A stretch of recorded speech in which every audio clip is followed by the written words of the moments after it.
Angling is a series of choices, from an infinite number of options, some simple, like what's your target species, to the complexities of understanding fish location on a seasonal basis. Then there's the myriad of presentation options. It's as mental of a game as physical. Each challenge is different, but the basic process remains the same. For angling is like solving a living, breathing puzzle. And to see the big picture, you need the fishing edge.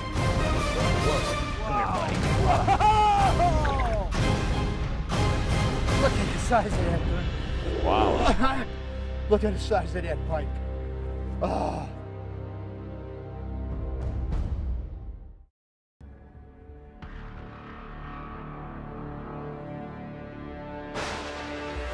It is unbelievable how many fish are just stacked up on the tip of that point.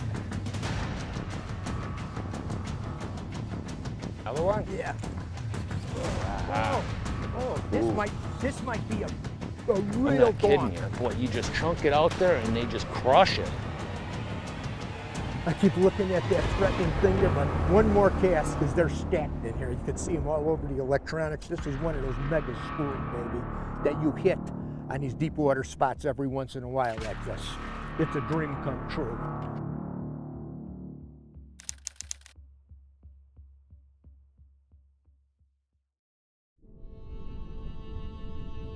Weeds and bass go hand in hand, but all weeds are not equally attractive to bass.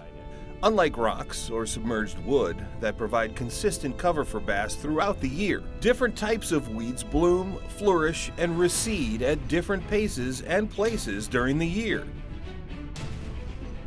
As they do, bass change depth and location to take advantage of the best available feeding opportunities and habitats. Finding and interpreting prime weed growth is often the key to catching bass on natural lakes, as Alan James Lindner explained. Boy, she hit that thing going, ooh, a little bit deeper than them other ones.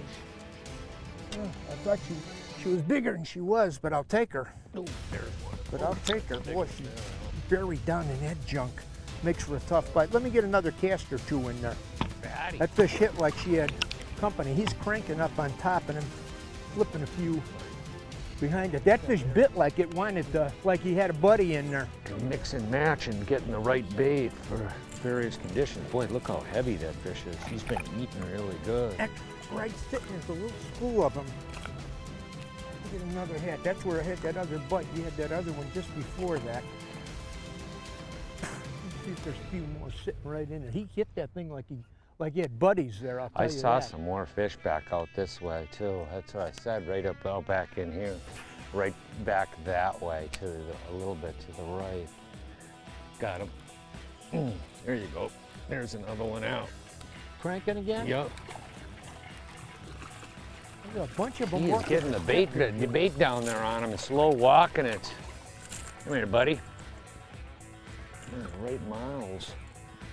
One thing to get these colored, these real light colored ones like that, boy, sometimes the real big ones, real dark water like the weed edge in this lake only grows to about 8, 9 foot, 8 foot, relatively dark water. I could see those fish. Yeah, see, there they are. There's Yeah, more I out can beyond see, the edge of the weed line. Tip back up. Yeah, to see it that again. right here? Those are bass. Yeah, they're spread down Yeah, there. I know. Along the side, I was saying, another one. I got mine too. Yeah. I got mine Look at too. that. You got a good one? Yeah, a big one. You don't mind if I get in your way? Yeah, I got a good one too. Yeah. Yeah, let's see here. Look at that What do guy you got there, going? man. That's a big boy there. Got a Look how nice she's one. eating. Oh, you got a big one. Yeah. I'll just whip mine in. Yeah. Come here, buddy. Look how that fish was eating the bait too. You can tell you got the right color when they're eating it like that. Look at how that boy ate it. That's sort of fun. Mine's a peanut when you get that one The off. thing is when you, this time of the year during midsummer, you get in these lakes where you got these expansive weed flats. You got to have a couple of different tools for fishing the edge. The edge is like the pivot point or the real key contact point for for all different fish species. We'll get her back in the water. Boy, that's a chunk and a half. Nowhere near as big as yours. It's important to remember that not all the bass in a lake are doing the same thing at the same time. There could be some fish up in the slot, some across the flats, and some on deep weed edges. Today, this is where we're focusing our efforts.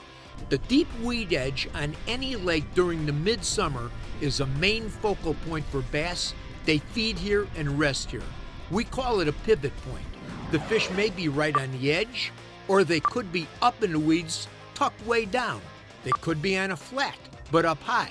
Or they could even be out of the weeds, suspended. They might even be out of the weeds, but on the bottom. A lot of this depends on forage. They simply follow the food. You know, one thing that what Al's been doing, he's been throwing his jig. He's actually been fishing it actually into the weeds and actually out beyond the edge of the, you know, the distinct weed edge, where I've been taking this Arashi 10 and actually sort of paralleling the outside the weed edge, and it's hard bottom, a little bit of sand, and sort of walking it along the bottom, and that's where it's, these last couple of them had come from. Let's see if we can get back into position here.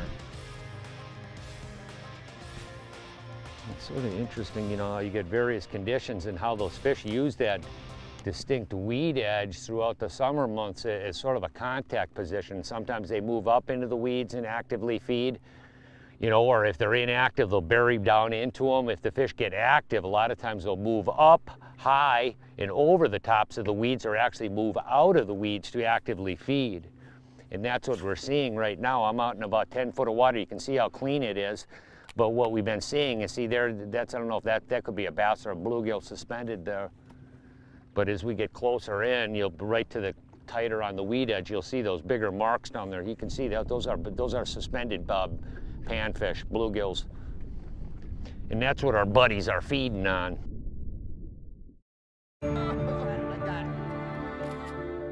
Now that's a big one.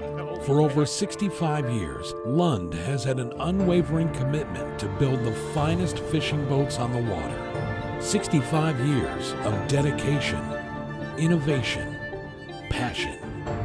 Lund boats stand up to the elements and the use hardcore anglers put them through season after season. Built by fishermen, for fishermen. Suffix 832 is constructed with 7 strands of Dyneema and a single strand of Gore performance fiber. It's the roundest, longest casting line in the world. It offers superior abrasion resistance so you can fish it anywhere. It's the strongest, most sensitive, and durable small diameter braid ever to hit the water. Nice fish, Brett.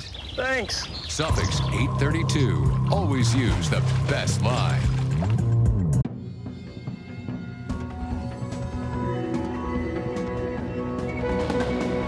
Welcome to the inner circle. Rotating coverage up to 300 feet gives you a detailed 360-degree view of structure, contour changes, and fish. So you can see them before they see you. Introducing 360 imaging, only from Humminbird.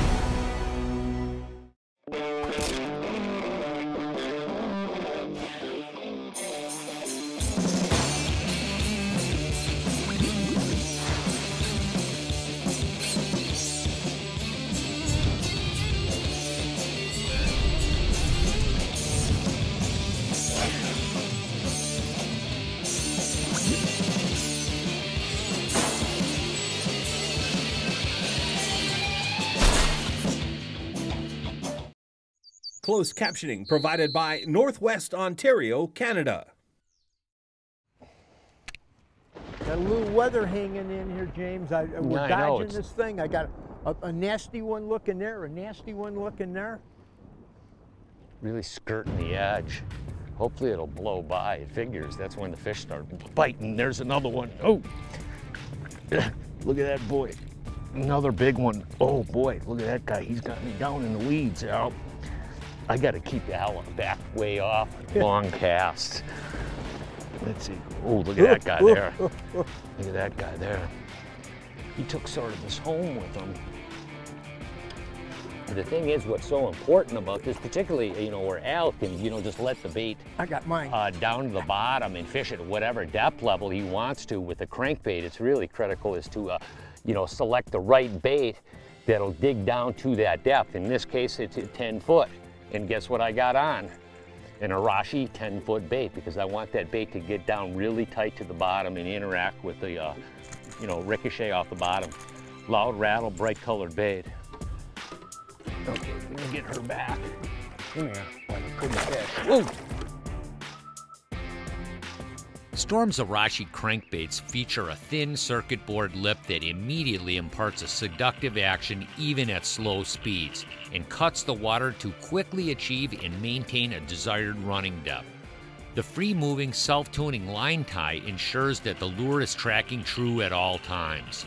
Arashis have a rotated hook hanger that nests the hooks close to the body for improved action, to prevent hang-ups and allow the use of larger premium black nickel VMC hooks. The Deep 10 model I'm using today swims with a moderate rolling action with loads of tail kick. It features a multi-ball rattle for a loud variable pitch and a long casting design for increased casting distance and accuracy. Got him? Yeah. Okay. Oh, there's a big one, Al. I got him wired now. Yeah, with that crankbait, see, you're pitching it right, sort of paralleling, my casts are paralleling the deep weed edge, and that's where those fish are, boy. And that's one thing that's really important. Not all weed beds are created equal. There really isn't, depending on the time of the year. Right now we're in midsummer and we're fishing really big main lake points in this particular body of water, but there's really specific spots that you're looking for within these weed beds that really hold the fish. Look at that guy there. Whoa, real tankerini. There we go. Look at that beautiful bass. We'll get her back in the water. There you go. Come here. And that's where side imaging comes into play. You know, there's numbers of little things you can look for on that weed line that can save you a lot of time to getting to, there's good spots, there's better spots, and there's like the best spots. In a lot of natural lakes, weeds provide the bulk of bass habitat. But that doesn't mean that all the weeds are equal and that bass are likely to be just about anywhere. In fact, it's quite the opposite. In principle, areas with more weeds offer more habitat to attract and hold more bass. Fast-dropping areas with limited areas of weed growth may develop narrow bands of sparse weed growth, but they're seldom as good as sloping areas with conducive bottom content at the right depth for rooted weed growth to develop. Look on your lake map for expansive flats that are about 5 to 15 foot in depth, and you'll likely find good areas supporting the most weeds in that lake. Once you find good weed areas, look for points, turns, corners, slots, holes, and other irregularities in and along the weeds that might concentrate active bass into prime feeding locations. Now you're going to come right over Make it, that right long over cast right down parallel Right over with it. the edge of the deepest weed edge, and you have that little hard sand spot there, and every time you chunk it through there, and it's interesting on how they like that crankbait. And that's the thing is you know, you have different tools for fishing weed edges, you know. A jig and a crankbait is unquestionably two of the critical baits, but there's a variety of different baits that will catch fish out of deep weed edges. There's no question about that. Come here, buddy. Look at that. I mean, they're just eating it. Look at that thing. Beautiful fish. And it's fun fishing. The thing is, you got to do your homework. There's no question about it. You know, when you look at the lake we're in today, you know, there's got giant weed flats, you know, monstrous acres and acres of water. The only problem is there's acres and acres of water where there's no fish. And you got to find those critical spots where the fish are positioned. Yeah, there's some way out here too. Complex weed beds with many different forms of habitat and edges tend to attract and hold the most bass throughout the year.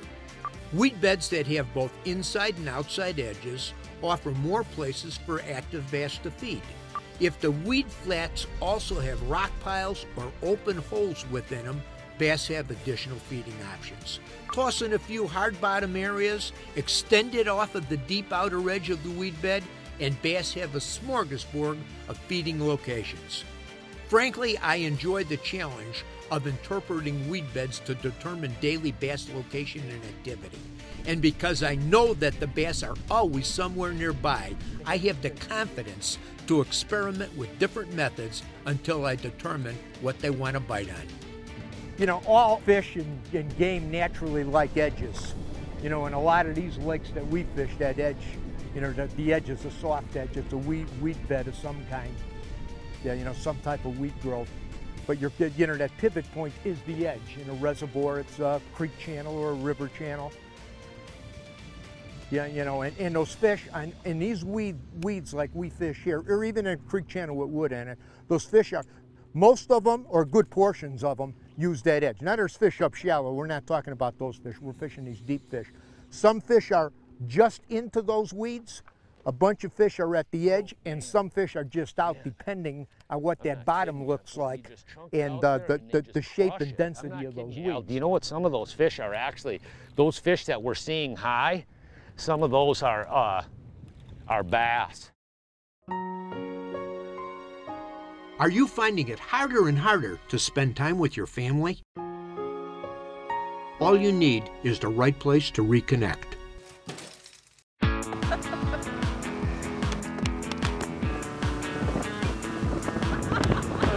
Big walleye, Dad. Got it.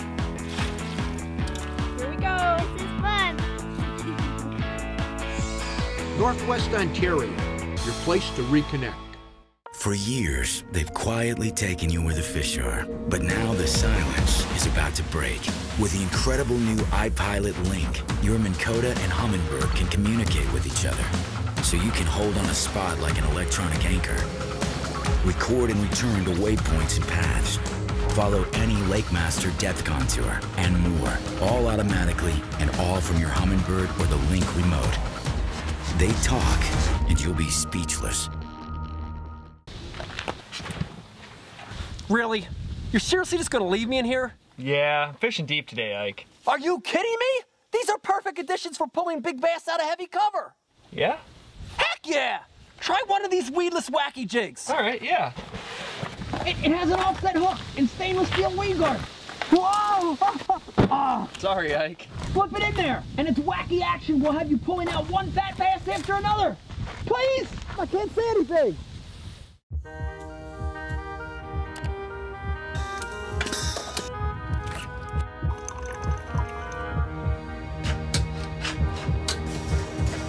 First one. Oh, big one. Look at that.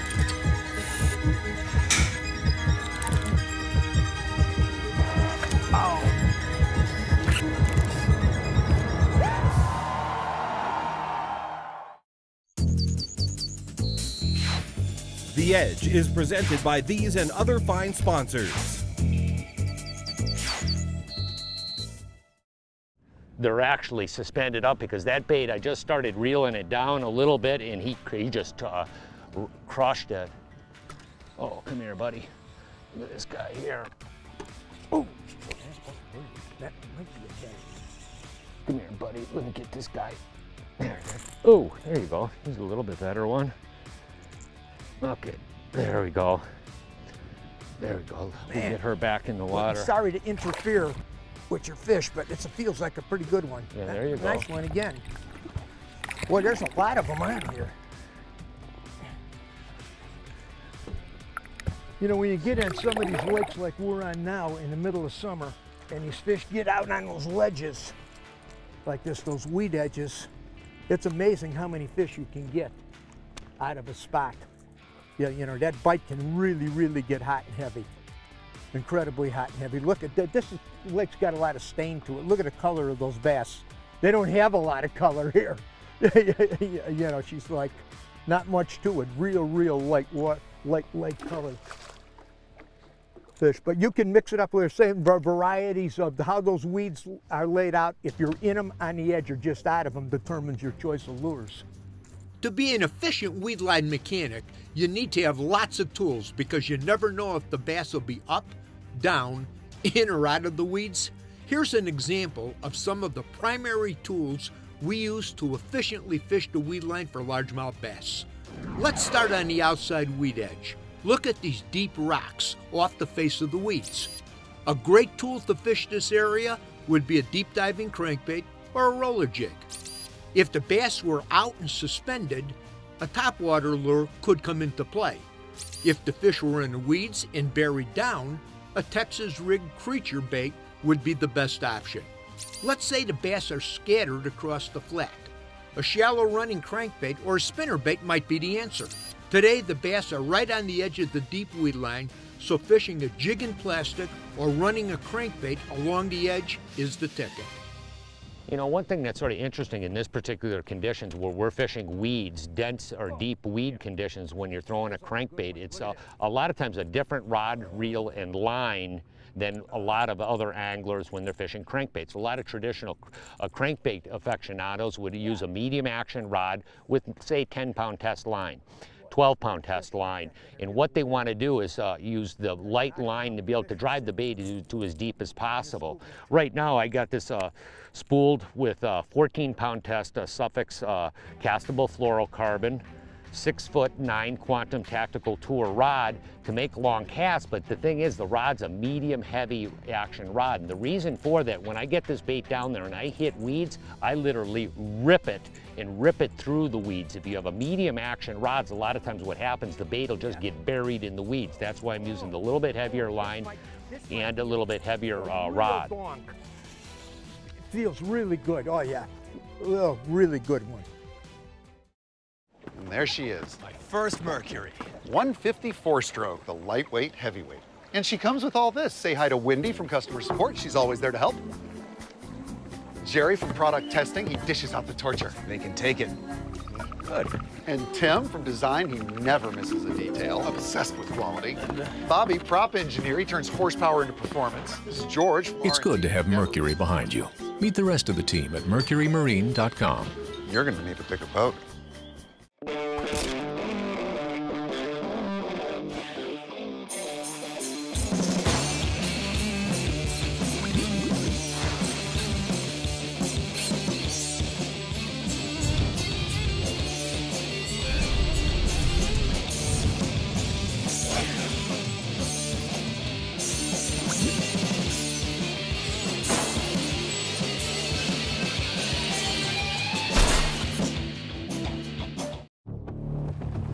Why take chances with your engines? Protect them from neglect, wear, and tear the easy way. With Seafoam Motor Treatment. Seafoam helps to maintain top engine performance by removing harmful deposit buildup from your engine and fuel system.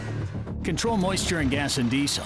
Stabilize fuel for up to 2 years. And lubricate your engines to start easier, run cooler, and last longer.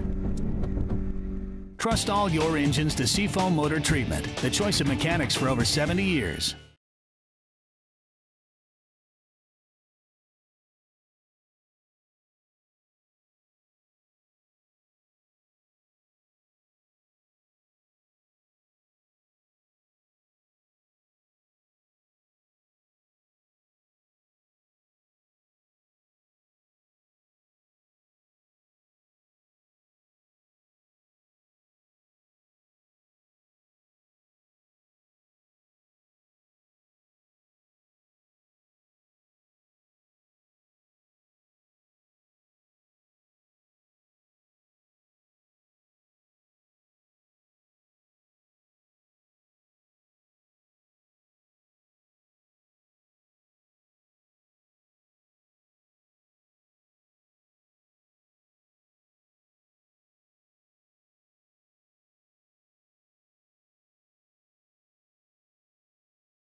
The Edge is presented by these and other fine sponsors.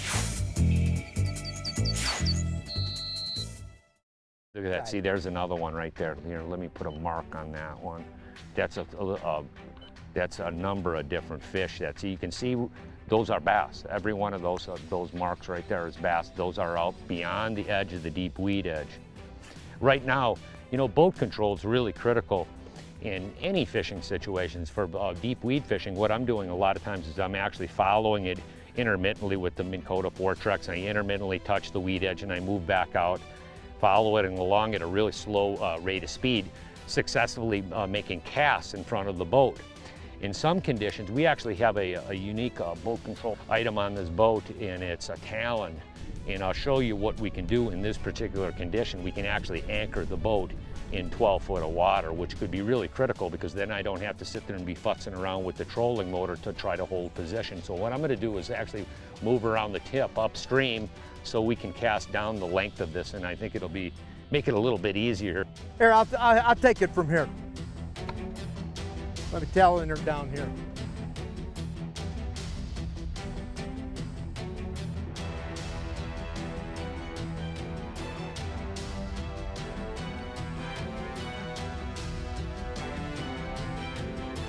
Oh, there's one left the back here. Got another one? Yeah. Oh, this might be that could be a real whopper. gonk. Yeah. It feels really good. Oh yeah. There you go. Oh, really good one. Really a good one. Really good. Boy, that's a big wide body. Yeah. I like him. Yeah.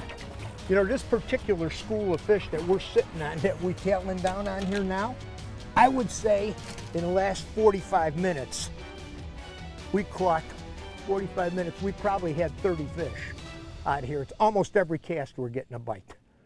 You know, almost every cast. That's hot bass fishing, baby.